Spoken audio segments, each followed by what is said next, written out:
السلام علیکم ورحمۃ اللہ وبرکاتہ۔ امید ہے کہ سب دوست احباب خیریت و عافیت سے ہوں گے۔ ابھی میں بچوں کے معدے میں دودھ کے جم جانے کے علاج کے بارے میں کچھ مختصر بتانا چاہتا ہوں۔ ایسے بچے وہ عصبی تر مزاج والے ہوتے ہیں اور معدے میں رطوبات کی زیادتی ہوتی ہیں اور حرارت کی کمی ہوتی ہے، اس وجہ سے دودھ جم جاتا ہے تو پھر الٹیوں کی شکل میں باہر نکلتا ہے۔ تو ایسے الٹیاں عموماً منہ بھر کے ہوتی ہیں،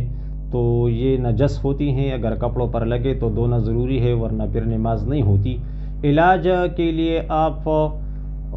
بچے کی جسم میں حرارت پیدا کرے، بچے کی ماں کو بھی تھوڑے حرارت والے اشیاء کھلانے چاہیے، تو انشاءاللہ تعالیٰ پھر بچہ الٹیاں اور قے نہیں کرے گا، بچے کا دودھ ہضم ہوگا تو صحت آگے بڑھے گا۔ تو اس مقصد کو حاصل کرنے کے لیے آپ دارچینی، لونگ اور جلوتری ہم وزن فرض کرے آپ 3 گرام یا 5 گرام لے کر بالکل باریک کر کے شہد میں مکس کریے اور بچے کو 3 سے 4 وقت چٹائیے، یا پودینہ، اجوائن دیسی اور تھوڑا سا ادرک اور سونف، یہ تھوڑا سا لے کر اس سے پانی نکالیے، انہیں قہوہ سا بنائیے اور 3 سے لے کر 5 قطرے بچے کو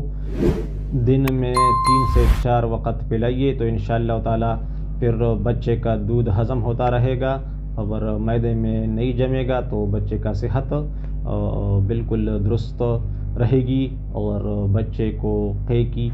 یہ ضرورت معدے کی خالی کرنے کے لیے جب وہ دودھ ہضم نہ ہوتا ہو یہ نہیں پڑے گی۔ تو ماں کو بھی کچھ نہ کچھ یہ چیزیں اور اس کے قہوہ جات پلائے، اور بچوں کا بھی اگر آپ قہوہ بناتے ہیں یا یہ بعض چیزیں شہد میں ملا کر آپ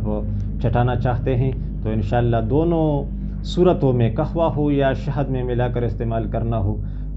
بچے کا جو یہ عارضہ ہے کہ معدہ میں دودھ جم جاتا ہے یہ بالکل ٹھیک ہو جائے گا اور بچہ صحت یاب ہو جائے گا۔ امید ہے کہ آپ لوگ میری بات سمجھ گئے ہوں گے۔